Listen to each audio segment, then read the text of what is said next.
Aqui na nossa igreja matriz de Santana, também os que nos acompanham pela web rádio, web TV São José 107.9. Nós, com alegria, celebramos este domingo, anunciando que passamos da metade da quaresma, estamos nos aproximando da Páscoa. E a liturgia da palavra hoje não poderia ser melhor. Provai e vede quão suave é o Senhor. Nós respondemos várias vezes cantando no Salmo: provai e vede quão suave é o Senhor. E é esta mensagem que a liturgia de hoje, de fato, quer injetar, introjetar, colocar dentro de nós. O amor de Deus é pleno de ternura, Deus é suave no seu amor para conosco. E nós temos aí o evangelho da parábola do filho pródigo. Esse evangelho, nós podemos dizer, é a história mais linda que Jesus contou para a humanidade. E essa história tem um objetivo, tem um porquê. Jesus quer revelar o rosto do seu Pai. Olhando para Jesus, nós já vemos este rosto misericordioso, mas a história, a parábola, faz com que a gente perceba a beleza deste rosto e a profundidade desta misericórdia. Antes de tudo, a gente tem que se perguntar por que é que Jesus contou esta história e com quem ele estava falando. Antes dele contar a história, ele estava sendo criticado porque estava na casa de pecadores, publicanos e pecadores públicos, cobradores de impostos, pessoas mal vistas pela sociedade. E eles diziam: como é que ele se mistura com essa gente? Como é que ele se coloca no meio destas pessoas impuras? Ele se torna impuro também. E aí Jesus sai da casa e vai conversar com os fariseus e mestres da lei, aqueles que se julgavam melhor que os outros, aqueles que se achavam mais santos que os outros e apontavam o dedo para todas as pessoas, mostrando os defeitos e as falhas, os pecados das outras pessoas. Então prestem atenção, Jesus não conta esta história para os pecadores, ele conta para os santos. Ele conta esta história para aqueles que se julgavam santos, para aqueles que se julgavam justos. E por que uma história? Porque uma história faz a gente se identificar com ela, a gente acaba entrando na história e a gente acaba até torcendo por um dos personagens. Jesus, de propósito, conta a história, vai envolvendo as pessoas na história para ver com quem cada um se identifica. Preste atenção, e esta é a vantagem de uma história. E como é que essa história vai se desenrolando? A história de um pai que tinha 2 filhos, mas os 2 filhos consideravam o pai como um patrão e não como um pai. Os 2 filhos estavam ali cumprindo deveres, cumprindo obrigação, mas não diante de um pai amoroso, mas interpretando aquele pai como um chefe, como um proprietário de onde eles eram funcionários. Padre, mas como assim? O filho mais novo chega para o pai que já está velho e diz assim: pai, eu quero acertar as contas, quero pedir contas. É praticamente isso que ele faz. Agora já deu, para mim já deu. Esse tempo aqui na sua casa já foi. Dê a minha parte, acerte comigo aí o que tem que acertar e eu vou gastar a minha vida com o que eu acho que deve ser. E aquele filho se distancia do pai. É bem isso, enxergar o pai como um patrão e dizer: eu quero a minha parte, e ir parar longe do coração do Pai. E a história conta que aquele filho se deu mal, porque ele foi buscar a alegria, confundiu a alegria com prazeres. Prazer é algo fugaz, é algo passageiro. Prazer é algo muito transitório e muitas vezes egoísta. E ele foi de prazer em prazer. O que aconteceu de verdade com esse filho mais novo? Ele trocou de dono. Ele achava que o pai era o dono dele, o proprietário dele, e aí colocou os prazeres da vida como dono.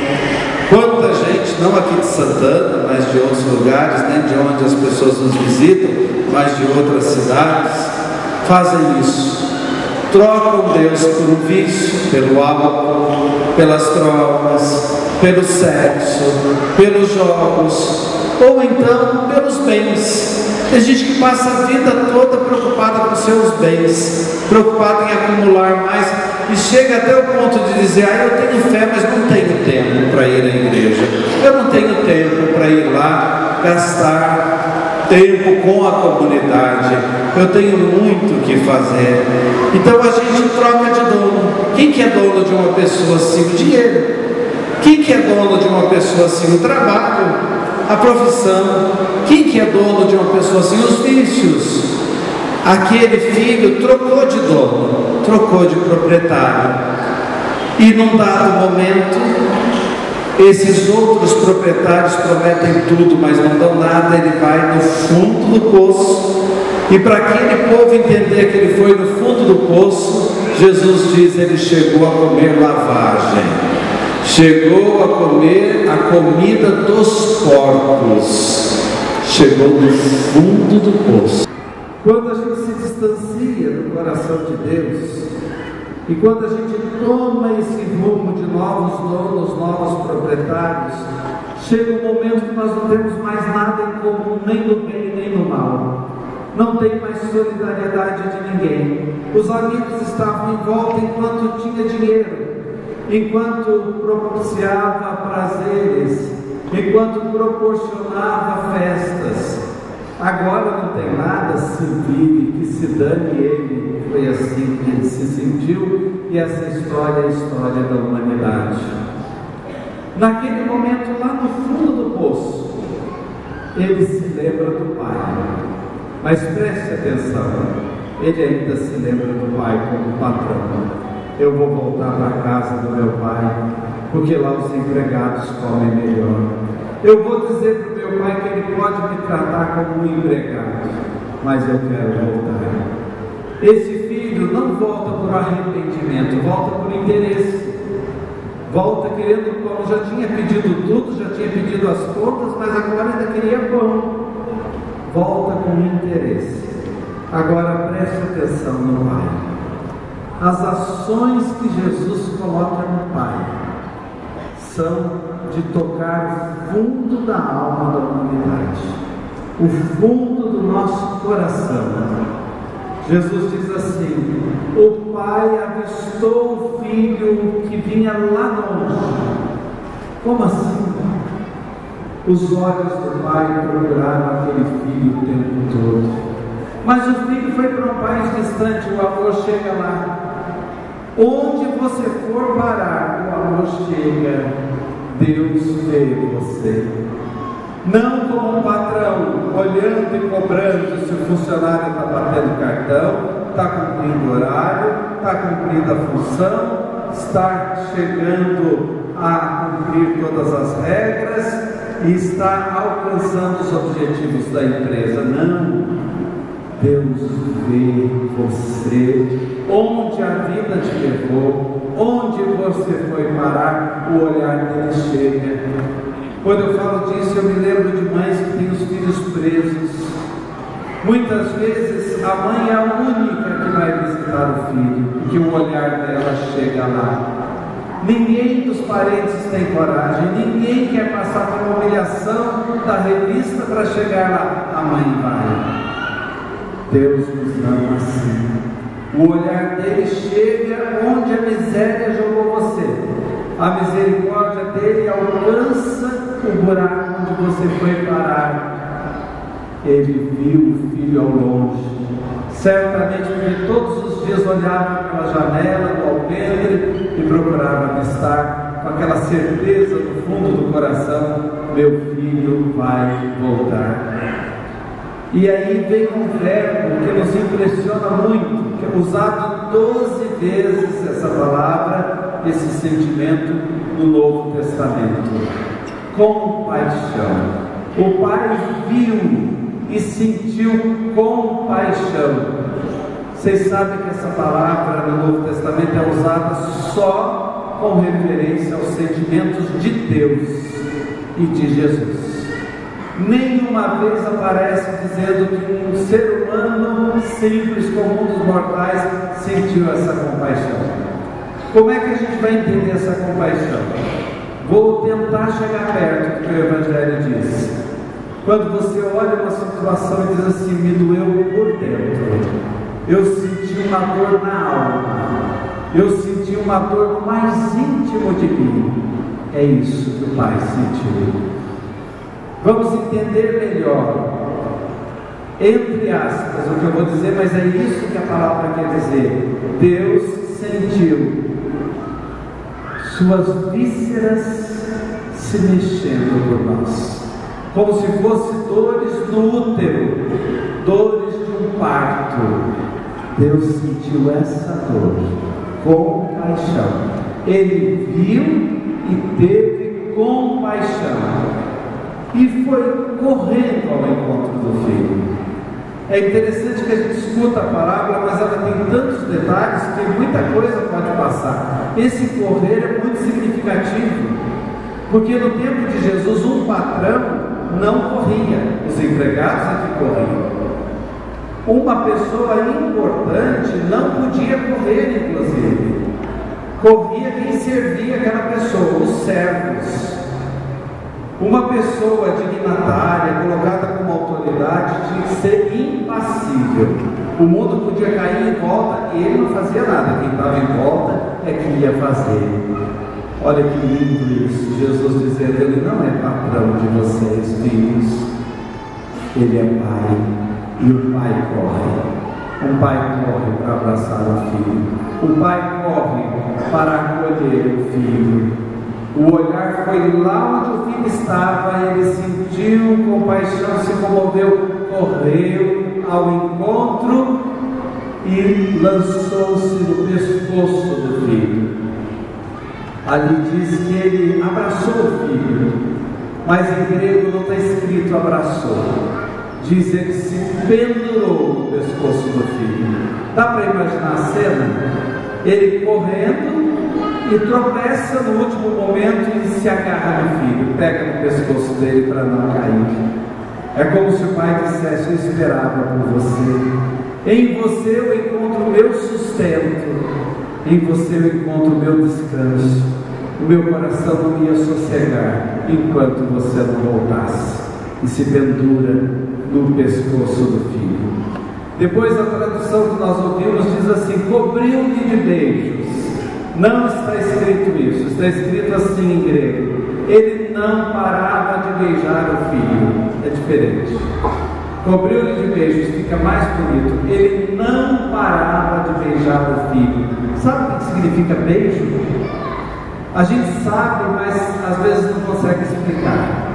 Muitas vezes eu vi pais entrando com crianças na igreja e dizendo assim para a criança: manda um beijo para o Papai do Céu, manda um beijo para ele. E a criança faz o gesto.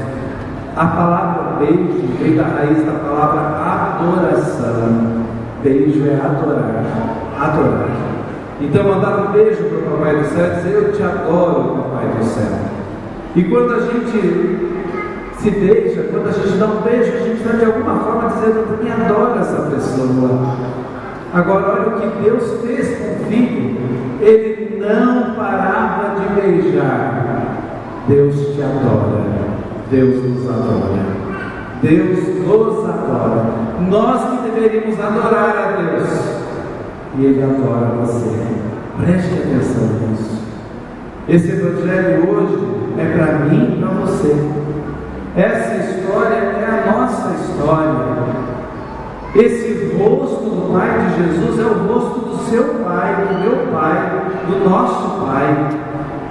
E Ele quer fazer isso para cada um de nós. Mas às vezes a gente age como o irmão mais velho. Ah, Padre, ele faz isso para os outros, para mim não. Eu já vi muita gente chegando depois de vir na igreja e olha, recebeu tanta graça. Eu não. Olha o filho mais velho. Pai, o Senhor nunca matou um cabrito para eu festejar com os meus amigos. Agora chegou este teu filho, aliás, ele não fala pai. Nenhuma vez o filho mais velho fala pai. Nenhuma vez. A palavra pai aparece várias vezes, não na boca do filho mais velho. E nem chama o outro de irmão. Fala, este teu filho. Uma distância. Alguém rebelde, revoltado com a vida. Estava na casa do pai, mas não estava não. Estava na empresa do pai. Cumpria as coisas por obrigação, por dever. Imagina o sofrimento do pai.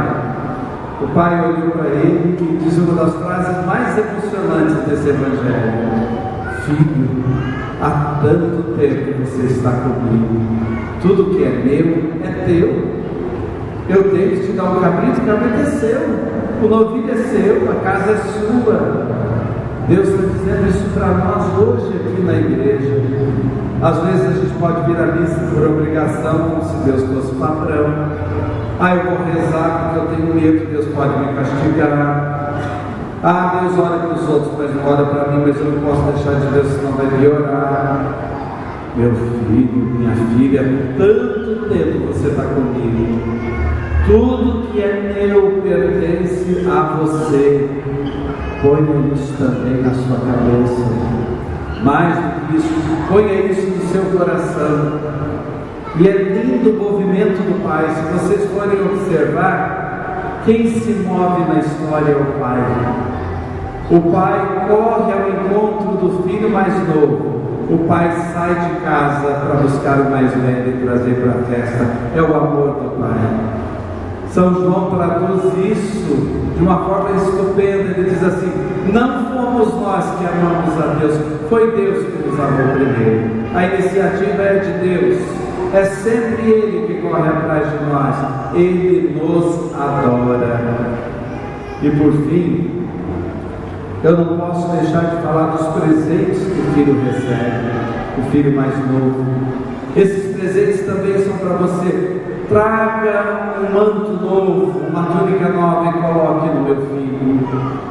Essa túnica é como se ele dissesse para você: se revista das vestes do seu batismo de novo. Eu quero você tão limpo, tão puro como naquele dia. Meu filho, você é assim que eu te enxergo, é assim que eu vejo você, é assim que o meu coração enxerga você. E Deus nos reveste de novo com as vestes batismais, pela misericórdia dele, pelo perdão. Coloque um anel no dedo dele. Esse anel quer dizer o seguinte: filho, lembra aquele dia que você pediu conta? Lembra aquele dia que você disse que embora e pegou a parte da herança? Esse anel simboliza: eu tenho uma reserva aqui só para você, guardei para te entregar. É seu o que eu guardei.